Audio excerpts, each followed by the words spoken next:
Most people don't notice this until it's too late.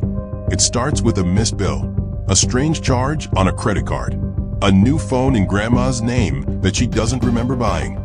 Most people don't notice this until it's too late, when the bank account is nearly empty, and the trust that once anchored a family has quietly eroded into silence and suspicion.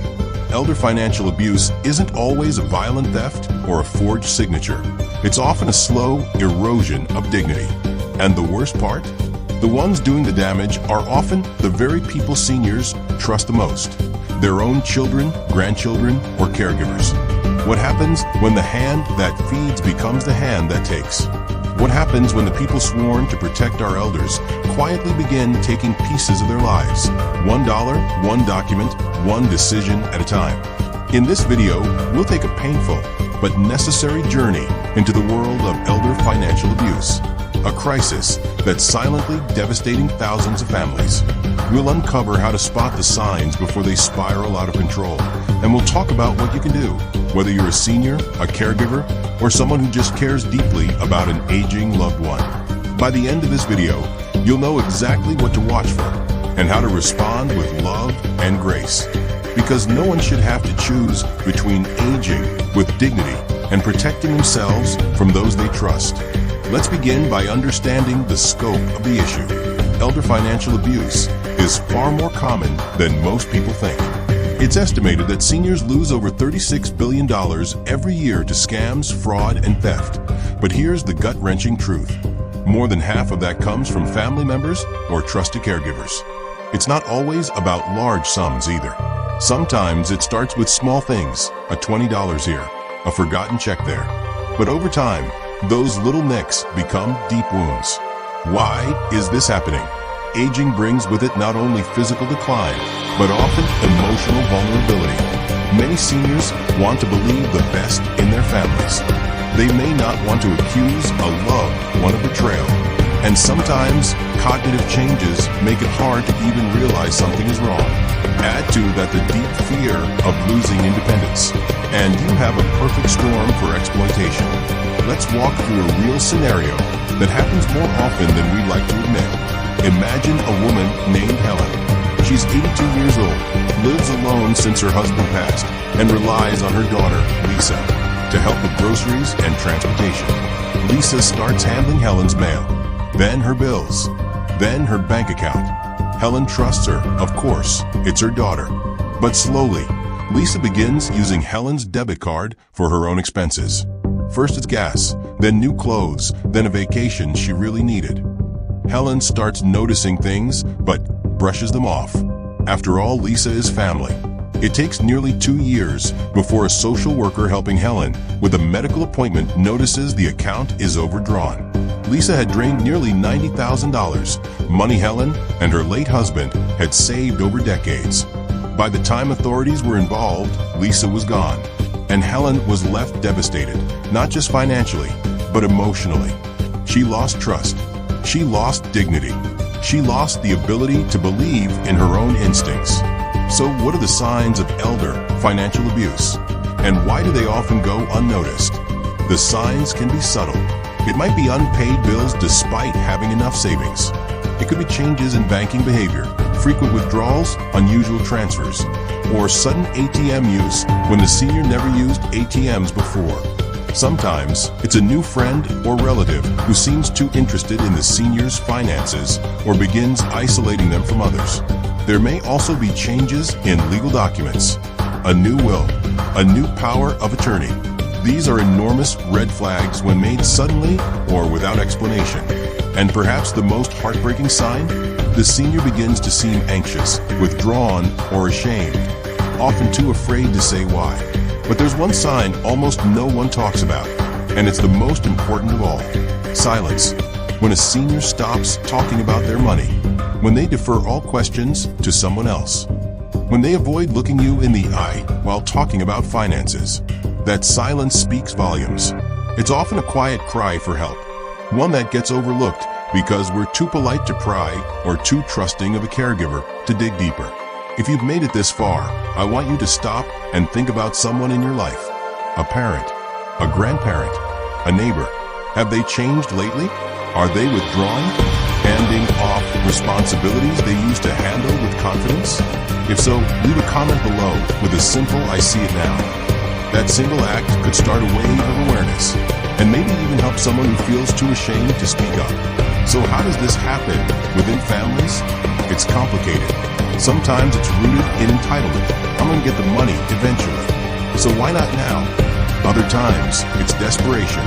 An adult child struggling with debt, addiction, or unemployment may see a parent's nest egg as a lifeline. They justify it. They tell themselves they'll pay back. But most don't. There's also emotional manipulation. A child may guilt a parent into handing over money, saying things like, "You never helped me when I was younger," or "You love my sister more than me." These tactics wear seniors down. They feel guilty. They give in. And each time, the abuser becomes more emboldened. In some cases, the abuse comes from paid caregivers, home health aides, nurses, companions. They might start small, asking for loans, gifts, or even adding themselves as beneficiaries to life insurance policies. And because they're often the only ones present daily, their influence can grow unchecked. What can be done to prevent this? It starts with conversation. Open, honest, and sometimes uncomfortable conversation. Families need to talk about money, who will manage it if the senior becomes unable, what safeguards are in place, and how everyone can stay informed. Seniors should be encouraged to keep financial power as long as possible, but with oversight. That might mean regular reviews of bank statements with a trusted third party, like a financial advisor or lawyer. Another powerful tool is the durable power of attorney, but only when used responsibly.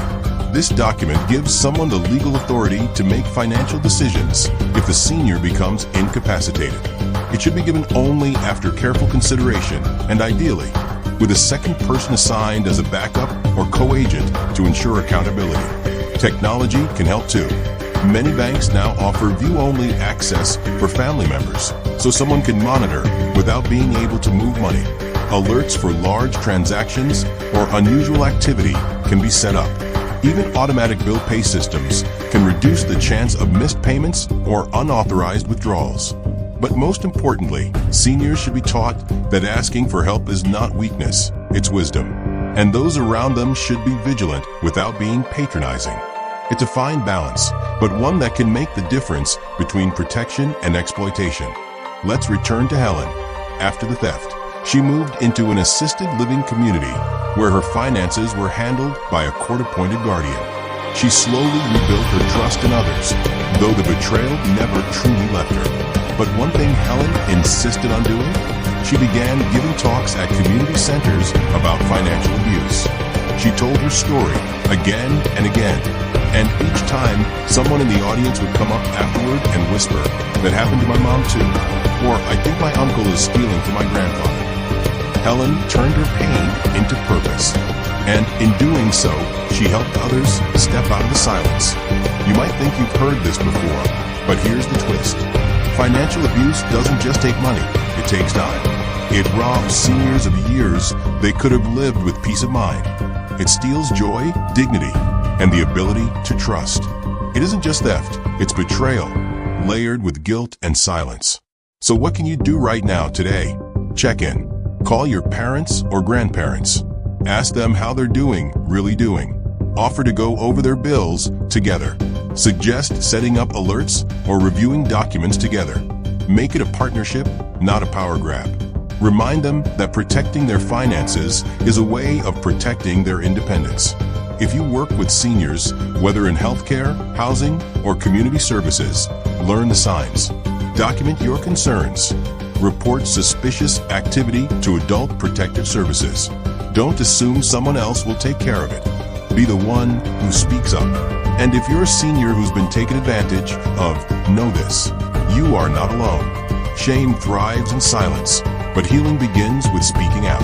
There are resources, advocates, and allies who will stand with you. You deserve better. You deserve protection. You deserve dignity. Coming up, the one moment that still brings tears to my eyes.